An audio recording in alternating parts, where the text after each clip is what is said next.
Narcotics control bureau ने आज यानी कि शुक्रवार के दिन शौविक चक्रवर्ती और सैमुअल मिरांडा को समन किया है। सुबह के वक्त एनसीबी टीम ने दोनों के घर छानबीन की थी। रिया के ड्रग्स चैट सामने आने के बाद एनसीबी ने केस दर्ज कर लिया था। 2 घंटे सर्च ऑपरेशन के बाद एनसीबी की टीम सैमुअल मिरांडा को साथ ले गई और शौविक को हेड ऑफिस समन किया गया था। अब सुशांत की बहन श्वेता सिंह कीर्ति ने लेटेस्ट एक्टिविटी के बाद ट्वीट किया है। सुशांत सिंह राजपूत की बहन श्वेता सिंह कीर्ति ने ट्विटर हैंडल पर एनसीबी की तारीफ की है। उन्होंने लिखा है, बहुत अच्छा कदम एनसीबी, ईश्वर आपका धन्यवाद। #Great start NCB.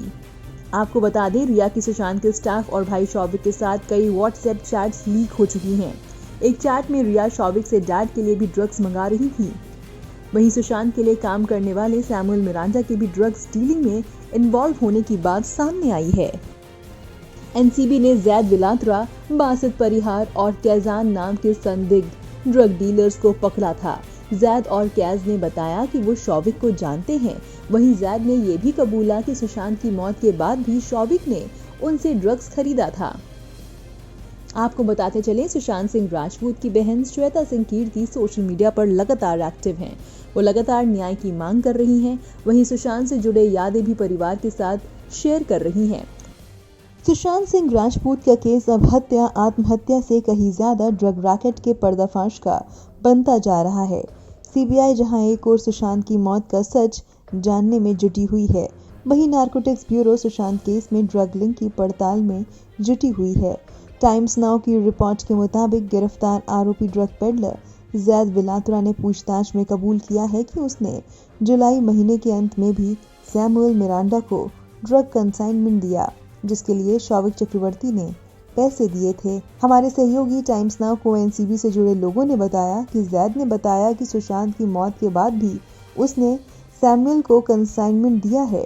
जैद ने कहा है कि उसे उसके लिए शौविक ने कैश पैसे दिए थे।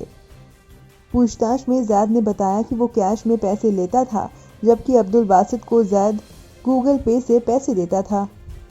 कंसाइनमेंट सैमुअल को दिए जाते थे, इसलिए कई बार कैश पैसे सैमुअल के द्वारा भिजवाए जाते थे।